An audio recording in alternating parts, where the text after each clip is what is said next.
ప్రభుత్వం విబి జీరాంజీ పథకం ద్వారా 10,000 కిలోమీటర్ల డొంక రోడ్ల నిర్మాణానికి శ్రీకారం చుట్టబోతా ఉంది. అలాగే నేతన్న భరోసా ద్వారా చేనేత కార్మికులకు, మత్స్యకార సేవల పథకం ద్వారా మన పథకాల ద్వారా మత్స్యకారులకు అండగా నిలుస్తున్నాం. సంక్షేమం ద్వారా ప్రజలకు ఈరోజు భరోసా కల్పిస్తున్నాం. అభివృద్ధి ద్వారా రేపటి అవకాశాలు నిర్మిస్తా ఉన్నాం. గౌరవ ముఖ్యమంత్రి శ్రీ నారా చంద్రబాబు నాయుడు గారి నాయకత్వంలో రాష్ట్ర రాజధాని అమరావతిని అభివృద్ధి చేస్తున్నాం. రాష్ట్రం పెట్టుబడులు ముందుకు వస్తూ ఉన్నాయి. రాష్ట్ర జీవనాడైన పోలవరం కొత్త ప్రాజెక్టుని శరవేగంగా పూర్తి చేసుకుంటాం. అలాగే ప్రత్యేకించి పిఠాపురం నియోజకవర్గం ప్రజల కోసం దాదాపు 1000 కోట్లతో ఎన్నడూ లేని విధంగా అభివృద్ధి పనులు చేపట్టాం. ఇందులో Uppada sea protection wall, roads, drains, తాగునీటి వస్తువులు, రైల్వే ఓవర్ బ్రిడ్జ్, రైల్వే స్టేషన్ల ఆధునీకరణ, 100 పడకల ఆసుపత్రి, దేవాలయాల అభివృద్ధి, నగరవనం, చెరువులు పునరుద్ధరణ వంటి కీలక పనులు ఉన్నాయి. పల్లె పండుగ, విబి జీరాంజీ వంటి కార్యక్రమాలతో పిఠాపురం అభివృద్ధికి మరింత వేగంగా తీసుకొచ్చాం. నేటి యువతతోటి మాట్లాడటం అంటే రేపటి భారతదేశంతో మాట్లాడటం. అందుకు మీతోటి కొన్ని మాటలు పంచుకోవాలనుకుంటున్నాను. మీరు కేవలం భారతదేశ భవిష్యత్తు కాదు, భారతదేశపు ప్రస్తుత బలం కూడా.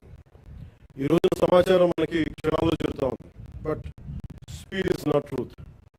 ఏదైనా నమ్మే ముందు ఆలోచించండి, అనుసరించే ముందు ప్రశ్నించండి, నిర్ణయం తీసుకునే ముందు పరిశీలించండి.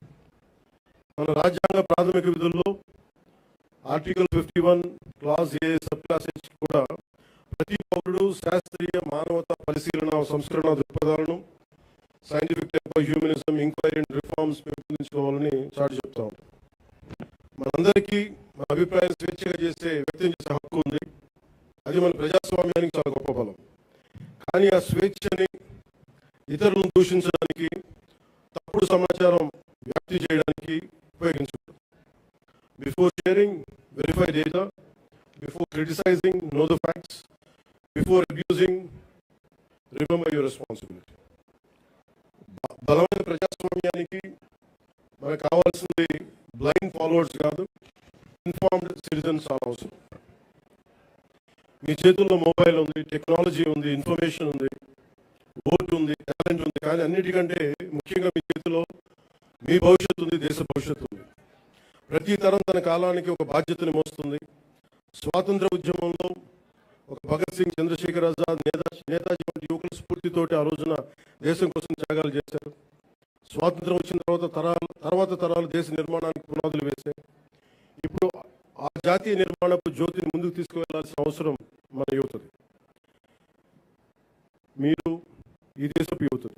మీ ఆలోచన స్వేచ్ఛగా ఉండాలి, అన్యాయంపై అసహనం ఉండాలి, మార్పు తీసుకురావాలని తపన ఉండాలి. ప్రభుత్వాన్ని ప్రశ్నించండి, విధానాలను విమర్శించండి, నిరసన తెలియజేయండి. కానీ మీ కోపాన్ని విధ్వంసంగా కాకుండా నిర్మాణాత్మక శక్తిగా మార్చండి.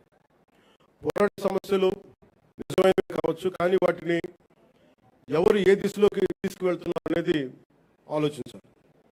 వ్యవస్థలో తప్పుంటే వ్యవస్థని ధ్వంసం చేయడం కాదు, వ్యవస్థని సరిచేయడం అంటే మనకు లక్ష్యం కావాలి. నేను కూడా ప్రజా సమస్యల కోసం అనేక ఉద్యమాలు చేశాను.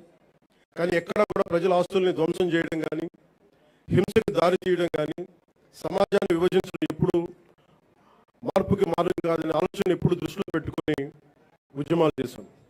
భారతదేశానికి ప్రతిభ కొరవలేదు, అవకాశాలు కావాలి. అవకాశాలను సృష్టించే సమయం ఇది. ప్రపంచంలోని పెద్ద సంస్థలకి నాయకత్వం వహిస్తున్న భారతీయుల నుంచి, అంతరిక్షం నుంచి డిజిటల్ టెక్నాలజీ వరకు, భారత్ సాధిస్తున్న విజయాల వరకు మన సామర్థ్యాన్ని చాటి చెప్పడం సామర్థ్యానికి ప్రపంచమే సాక్ష్యం.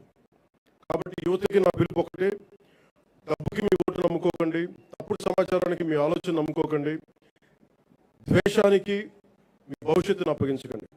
ప్రశ్నించే యువత కావాలి, పరిష్కారం చూపే యువత కావాలి, అవకాశాలు సృష్టించే యువత కావాలి, భారతదేశాన్ని నడిపించే యువత కావాలి.